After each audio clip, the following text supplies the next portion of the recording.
রেনু ও শিবু দুই ভাই বোন।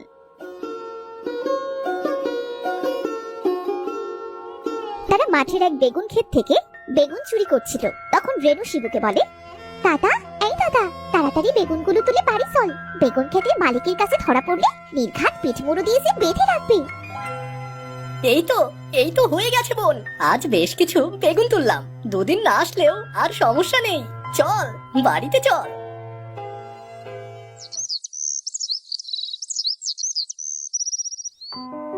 দিনু একজন গরিব চাষি।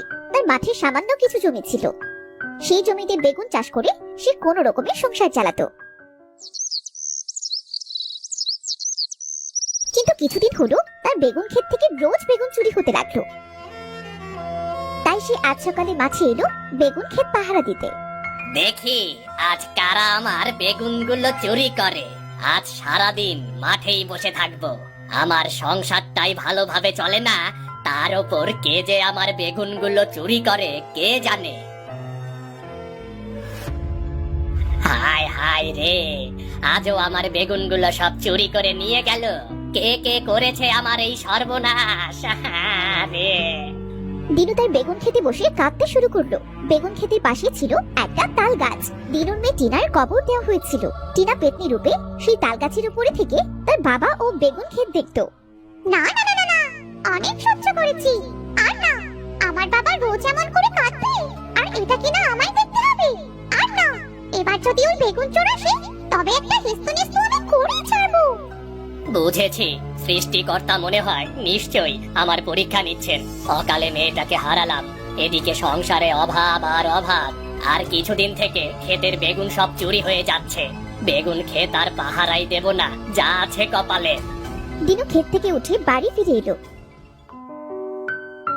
এদিকে রেনু ও শিবু বেগুনগুলো বাড়িতে এনে তার মাকে বলল, মা, ও মা, দেখো আজ অনেক বেগুন এনেছি।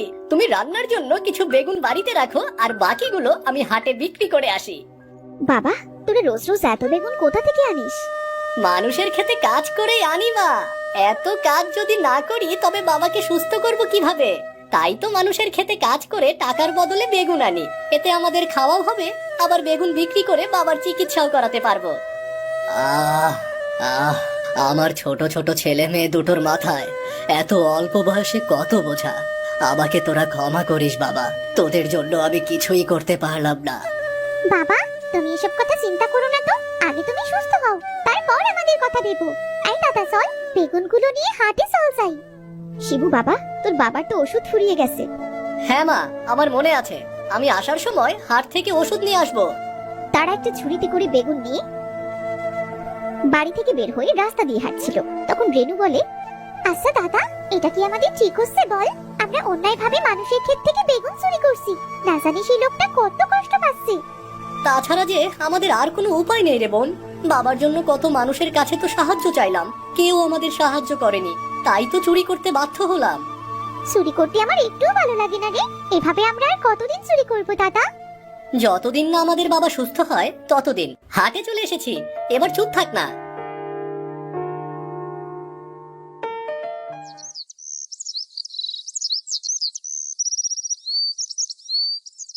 শিবু, বাবা শিবু, আজ তো বাড়িতে কিছু নেই।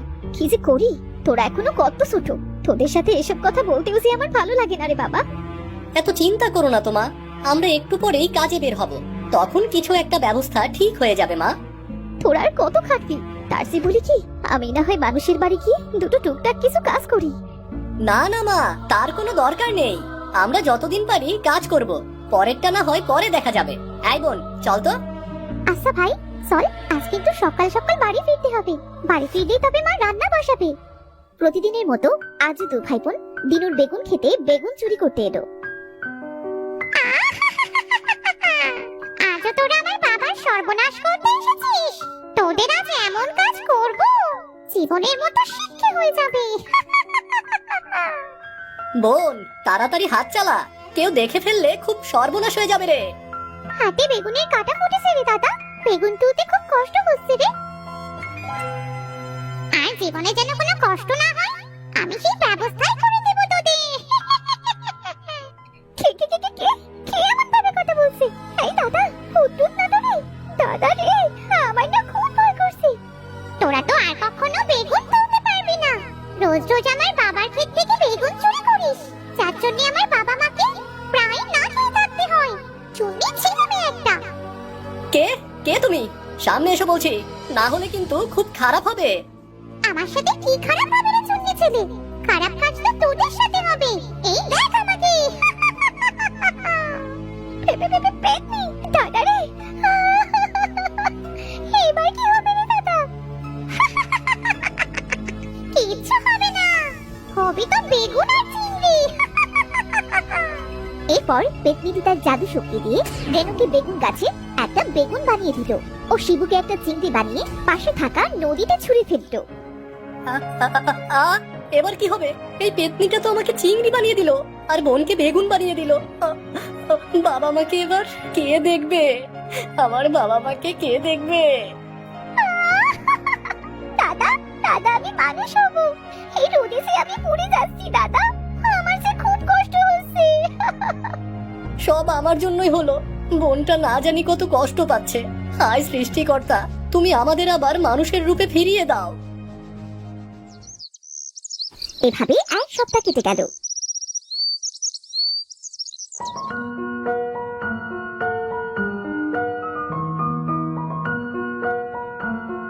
দিনু তার খেতে এসে দেখলো প্রতিটা বেগুন গাছ বেগুনে পরিপূর্ণ। এত বেগুন হয়েছে আমার খেতে, কিছুদিন রাগ করে খেতে না সেই তো লাভ হয়েছে দেখছি। চোরে মনে হয় আমার ক্ষেত থেকে আর বেগুন চুরি করছে না। চোরে বুঝতে পেরেছে আমি রাগ করেছিলাম। বাবা আজ কত খুশি, এর আগে বাবাকে কখনো এত খুশি হতে দেখিনি। যাই, বেগুনগুলো তুলে আজ হাটে নিয়ে যাই। আজ যে অনেক টাকার বেগুন বিক্রি করতে পারবো। দিনু একে একে বেগুন গাছ থেকে সমস্ত বেগুন তুলতে লাগলো। আমাকে তুলো না, আমি গাছেই ভালো আছি। আমাকে তুললে যে মানুষ আমাকে রান্না করে খাবে। তোরা চিৎকার করলেও তোদের কথা কেউ শুনতে পাবে না। যত ইচ্ছে চিৎকার কর। আজ তো অনেক বেগুন তুললাম, থাক আবার কাল তুলবো। এগুলো নিয়ে আজ হাটে যাই। থাক বাবা, আজকের মতো বেঁচে গেলাম।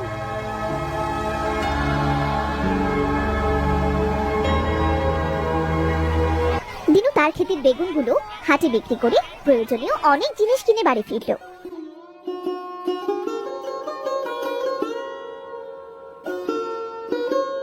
হোমা, এত বাজার? ওগো, আজ কোনো কাজ টাজ পেলে নাকি? না গো গিন্নি, না। আমার ক্ষেতের বেগুন বিক্রি করে তবেই এত বাজার সদাই নিয়ে এসেছি গো। কি বলছো কি?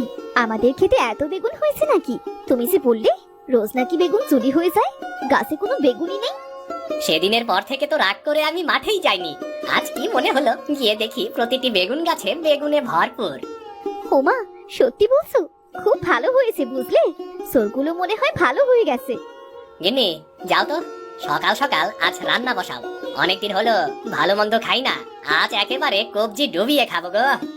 বেশ বেশ, তুমি একটু বিশ্রাম নাও, আমি রান্না হলে তোমায় খেতে থাকবো।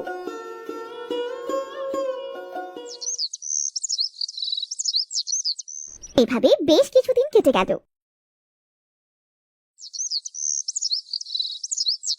একদিন দিনুর স্ত্রী দিনুকে বলল, ওগো শুনছো? হ্যাঁ বলো, কিছু বলবে নাকি? আমার না খেতে টাটকা বেগুন পোড়া আর সাথে নদীর চিংড়ি ভাজি খেতে খুব ইচ্ছে হচ্ছে। ও এই কথা গিন্নি, আগে বলবে তো। ঠিক আছে, তাহলে আমি এক্ষুনি যাচ্ছি। ক্ষেত থেকে বেগুন আর নদী থেকে চিংড়ি ধরে আনবো। এই দাঁড়াও, খালি হাতে যাচ্ছ কোথায়? জালটা তো নিয়ে যাও। দাও দাও, ভুলেই তো গিয়েছিলাম। আমি তাড়াতাড়ি ফিরবো, যাতে করে আমার লক্ষ্মী বউটা দুপুরে বেগুন পোড়া ও চিংড়ি খেতে পারে।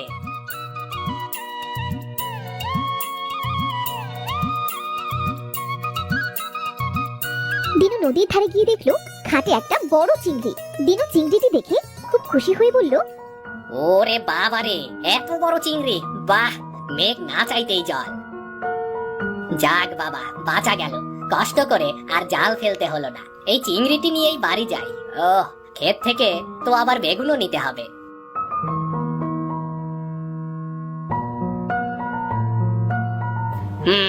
কোন বেগুনটি নেওয়া যায়? কোন বেগুনটি নেওয়া যায়? সব থেকে ভালো বেগুনটি নিতে হবে। এই তো পেয়েছি।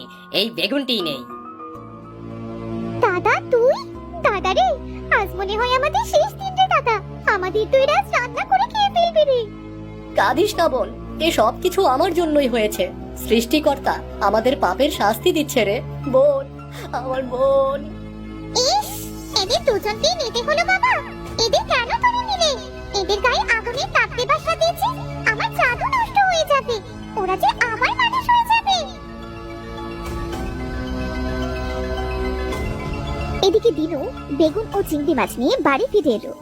গিন্নি, ও গিন্নি, গিন্নি এসে দেখো, তোমার ইচ্ছেটা আজ সহজেই পূর্ণ হয়ে গেছে। নিয়ে এসেছো? বাহ, চিংড়িটি যে বেশ বড়। তা একটা চিংড়ি আনলে বুঝি? হ্যাঁ গো গিন্নি, হ্যাঁ।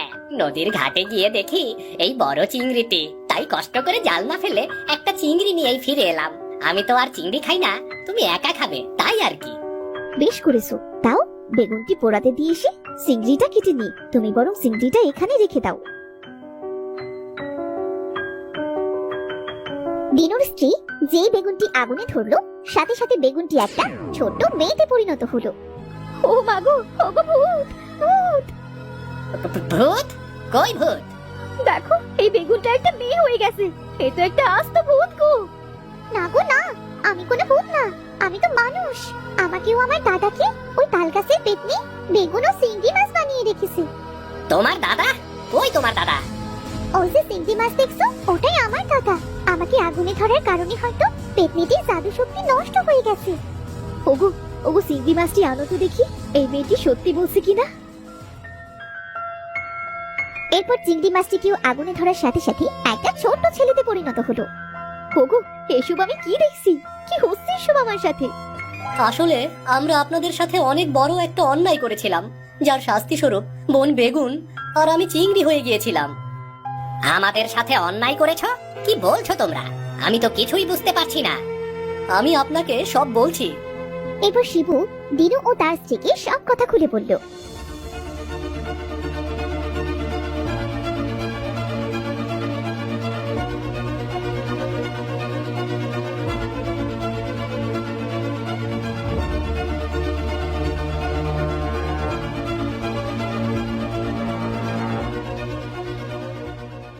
তাহলে তোমরাই এতদিন আমাদের ক্ষেতের বেগুন চুরি করতে, তাই না?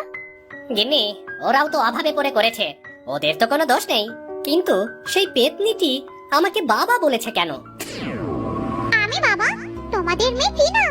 আমার আত্মা ওই তাল গাছের মাথায় ভূত হয়ে তোমাকে দেখে বাবা।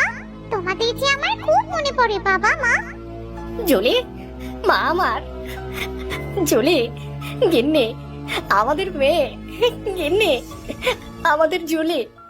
মারে মা, আমার বুকে আয় মা। মাগো, আমি তো চাইলেও তোমাদের আর স্পর্শ করতে পারবো না। আমি যে ভূত হয়ে গেছি। তোমাদের বেগুন খেতে রোজ বেগুন চুরি হতো, এটা আমি সহ্য করতে পারতাম না। আর তাই তো এদের বেগুন আর চিংড়ি করে দিয়েছিলাম। আমাদের খুব ভুল হয়ে গিয়েছিল, দয়া করে আমাদের ক্ষমা করে দেবেন। তোরা তোদের ভুল বুঝতে পেরেছিস, তাই ক্ষমা করলাম। আর কোনোদিনও যদি এমন ভুল করেছিস, তবে তোদের অবস্থা এর চেয়েও খারাপ হবে। না না, আমরা আর কখনো এমন করব না। বোন, বাড়িতে চল এবার। না জানি বাবা মা আমাদের জন্য কত চিন্তা করছে। বাবা মা, আমারও যাবার সময় হয়ে গেছে, এবার যে আমায় যেতে হবে। মারে, তুই যাস না রে মা, ফিরে আয়, তুই ফিরে আয় মা। আচ্ছা শাশুমা, আপনার মেয়ে রাতটাকে দেখে তো মনে হলো সে খুব ভালো ছিল। ও মরলো কিভাবে? মারে, একটা কঠিন রোগে মেয়েটা আমার মারা যায়। অভাবের জন্য ভালো চিকিৎসাও করাতে পারিনি, আর তাই জন্যই মেয়েটিকে আমরা হারিয়ে ফেলি। আপনাদের সাথে যেটা হয়েছে খুব খারাপ হয়েছে। সৃষ্টিকর্তা আপনাদেরকে ধৈর্য ধারণ করার। দাদা চল এবার, বাবা মা হয়তো আমাদের জন্য পথ চেয়ে বসে আছে। শাশুমা, আপনারা ভালো থাকবেন।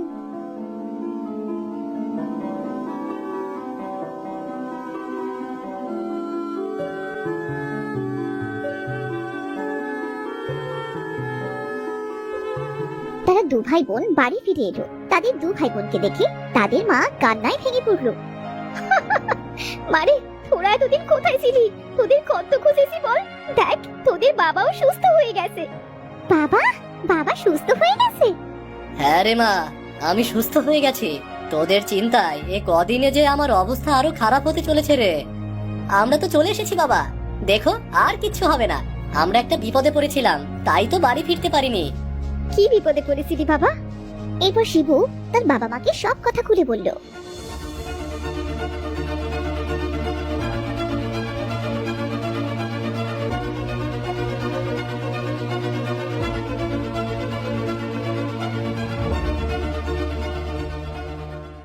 মা, বাবা, তোমরা আমাদের ক্ষমা করে দিও। আমরা জানতাম যে এটা খুব অন্যায়, তবে সত্যি তখন আমরা নিরুপায় ছিলাম। এমন ভুল আর কখনো করিস না বাবা। তোরা যে ওই বিপদ থেকে মুক্ত হয়ে বাড়ি ফিরে এসেছিস, এটাই আমাদের জন্য সৌভাগ্যের। চল বাবা, এবার ঘরে চল। আগে কিছু খেয়ে নিবি চল। কতদিন না খেয়ে আসিস কে জানে, আজ নিজের হাতে তোদের রান্না করে খাওয়াবো।